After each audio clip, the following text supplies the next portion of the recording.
চলুন আজকে ঝটপট শিখে নিই ঘরোয়া উপায়ে চিকেন বিরিয়ানি, যেটা দাদা বৌদি স্টাইল আর খেতে হয় দুর্দান্ত। বানানোটা অনেক সহজ। আমার এই ভিডিওটা দেখলেই বুঝতে পারবেন যে আজকে বিরিয়ানিটা ঠিক কতটা সহজ আর কতটা টেস্টি। আলু আর চিকেনগুলো কত সুন্দরভাবে সেদ্ধ হয়েছে সেটা ভিডিও শুরুতেই আমি দেখিয়ে দিলাম, তাই অবশ্যই ভিডিওটা একদম শেষ পর্যন্ত দেখতে থাকুন। তবে দেখার আগে একটি লাইক দিয়ে ভিডিওটি দেখা শুরু করবেন। চলুন শুরু করছি। এখানে নিয়ে নেওয়া হয়েছিল বিরিয়ানির চাল, বিরিয়ানি মশলা, কেশর, আতর আর নেওয়া ছিল কেওড়া জল। হাতের কাছে গোলাপ জল ছিলও না, আশেপাশের দোকানেও ছিল না, সেই জন্য গোলাপ জলটা কিভাবে বানিয়েছিলাম সেটাও চলুন দেখে নিন।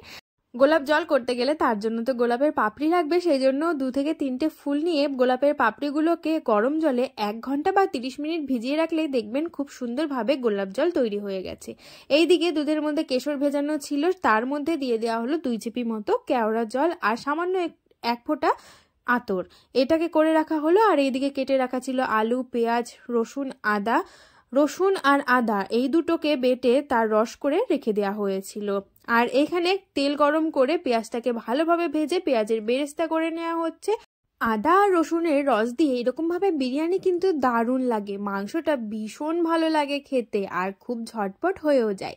এইদিকে বেরেস্তাটা হয়ে গেল, এরপর আদা আর রসুনের যে রসটা করা ছিল সেটাকে ওই তেলের মধ্যেই দিয়ে দেওয়া হলো জল। তার মধ্যে কাশ্মীরি লাল লঙ্কার গুঁড়ো, রংটা তো আনতে হবে পুরো লাল লাল, সেই জন্য কিন্তু কাশ্মীরি লাল লঙ্কার গুঁড়োটা দিয়ে দেওয়া হলো। সামান্য পরিমাণে হলুদ গুঁড়ো। এরপর এই দুটোকে ভালোভাবে মিশিয়ে নিয়ে দিয়ে দিতে হবে স্বাদ মতো লবণটা দিয়ে ওই দুধে ভেজানো যে কেশরটা ছিল সেটাকেও সামান্য একটুখানি দিয়ে দেওয়া হলো। কালারটা দেখুন কতটা সুন্দর এসেছে। এরপর ওই সামান্য একটুখানি কেওড়া জল আর গোলাপ জলটা দেখুন কত সুন্দরভাবে তৈরি হয়ে গেছে, কালারটাও কি দারুণ এসেছে। তাই গোলাপ জল না থাকলে অবশ্যই এভাবে করে দেখতে পারেন। দিয়ে দেওয়া হলো গোলাপ জল আর সামান্য একটুখানি বিরিয়ানির মশলা। সমস্ত কিছুকে ভালোভাবে মিশিয়ে এই জলটাকে ভালোভাবে একটু ফুটিয়ে নিয়ে তারপর যে মাংসগুলো রাখা ছিল চিকেনগুলো, সেই চিকেনের লেগ পিসগুলোকে এরপর দিয়ে দিতে হবে এই জলের মধ্যে, যাতে ভালোভাবে চিকেনগুলো সেদ্ধ হয়ে যায়। এইভাবে কিন্তু ভীষণই ভালো লাগে আর চিকেনটা বেশ সুন্দর জুসি হয়, দারুণ মানে দারুণ লাগে। তাই এইভাবে একদিন ট্রাই করতেই পারেন আপনারা বিরিয়ানি। এবার ঝালের জন্য দিয়ে দেওয়া হলো ঝাল শুকনো লঙ্কার গুঁড়ো। এবার মাংসটাকে ভালোভাবে সেদ্ধ করে নিতে হবে, এটাতে আর কিচ্ছু দিতে হবে না। তাই আমার মনে হয় এই উপায়ে বিরিয়ানির মাংসটা করে নিলে ঝামেলাটা বেশ অনেকটাই কম। জলটাও শুকিয়ে এসেছে, মাংসটাও বেশ সুন্দরভাবে সেদ্ধ হয়ে গেছে। এরপর মাংসগুলোকে একটা থালার মধ্যে নামিয়ে নেওয়া হলো। এরপর যে গ্রেভিটা বেশি থাকলো তার মধ্যে আরও কিছু সামান্য পরিমাণে জল দিয়ে দেওয়া হলো, কারণ আলুগুলো আছে, বিরিয়ানি কি আর আলু ছাড়া ভালো লাগে, তাই আলুগুলোকে সেদ্ধ করে নিতে হবে। সেই জন্য জল দিয়ে তার মধ্যেই দিয়ে দেওয়া হলো বিরিয়ানির কেটে রাখা আলুগুলোকে।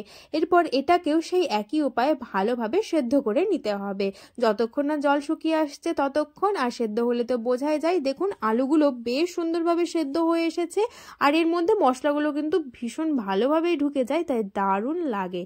বিরিয়ানির জন্য সকলে রেডি হয়ে বসে আছে, যেমন চিকেনও রেডি, আলুও রেডি, বেরেস্তাও রেডি, কিন্তু ভাতটা করা হয়নি। তাই এবার ঝটপট চলুন ভাতটা করে নেওয়া যাক। ভাত হয়ে গেছে, পুরোপুরি কিন্তু চালটা সেদ্ধ করে নেওয়া হয়নি, কারণ বিরিয়ানি যখন দমে বসবে তখন একদম 100% ভাবে ভাতটা সেদ্ধ হয়ে যাবে।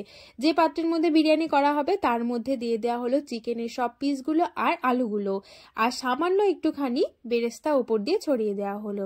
আলু আর চিকেন যেটার মধ্যে সেদ্ধ করা হলো সেটা থেকে সামান্য একটুখানি তেল ভালোভাবে ছড়িয়ে দেওয়া হলো। আর যতটা পরিমাণে গ্রেভি থাকলো সেটাকে এরপর করে নিতে হবে এইভাবে। এই যে এইটুখানি গ্রেভি বেঁচেছিল তার মধ্যে আরেকটু জল দিয়ে দিতে হবে একে একে সমস্ত কিছু, যেমন বিরিয়ানির মশলা, গুঁড়ো দুধ, ও 2 চামচ মতো গুঁড়ো দুধ দেওয়া হয়েছিল। তারপর এটাকে ভালোভাবে মিশিয়ে নিতে হবে, দিয়ে দিতে হবে জল দিয়ে একটুখানি গ্রেভিটা বাড়িয়ে নেওয়া হলো আর সামান্য লবণ।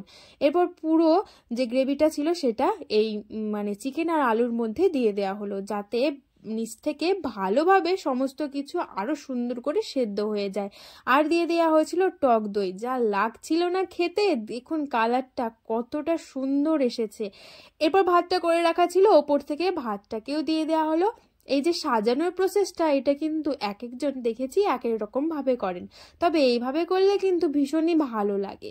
ওপর থেকে দিয়ে দেওয়া হলো বেরেস্তা আর বিরিয়ানি মশলা, আর যে দুধে ভেজানো কেশরটা ছিল, কেওড়া জল দেওয়া ছিল, সেই সমস্ত কিছু এরপর অল্প অল্প করে ওপর দিয়ে দেওয়া হলো। এটা দিয়ে আমার দাদা এখানে আবার একটা জিনিস অ্যাড করেছিল, সেটা হলো কাজু বাদাম, যার জন্য এর টেস্টটা কিন্তু আরও দারুণ লাগছিল। তাই এইভাবে যদি বিরিয়ানি করেন অবশ্যই কাজু বাদামটা দিয়ে দেখবেন, ভীষণই ভালো লাগে। এবার আবার সেই একই রকমভাবে দিয়ে দিতে হবে ভাত, বিরিয়ানি মশলা আর দুধে ভেজানো কেশর, কেওড়া জল। ব্যাস হয়ে গেল কমপ্লিট, পুরোপুরিভাবে সাজানো। এরপর এটাকে একদম সুন্দরভাবে ঢাকা দিয়ে ওপর থেকে ভারী কিছু চাপ দিয়ে দেওয়া হলো। গ্যাসে এটা সরাসরি বসিয়ে দেওয়া হয়েছিল যাতে নিচটা ভালোভাবে গরম হয়ে যায়, কারণ অনেকটা পরিমাণে গ্রেভি দেওয়া আছে। একটু গরম হয়ে যাওয়ার পরে তারপর একটা এরকম চাটুর মধ্যে এটাকে বসিয়ে দিয়ে 30 থেকে 40 মিনিট মতো হালকা আঁচে দম দিলেই তৈরি হয়ে যাবে একদম সুস্বাদু বিরিয়ানি। গন্ধটা যা বেরোচ্ছিল না, দারুণ। ওপর থেকে একটুখানি ঘি ছড়িয়ে নেওয়া হলো।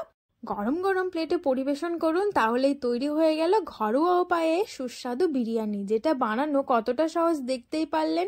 আর দারুণ হয়েছিল বিরিয়ানিটা খেতে। আর এখন ঠান্ডার সময় বিরিয়ানি খেতে কিন্তু ভীষণই ভালো লাগে।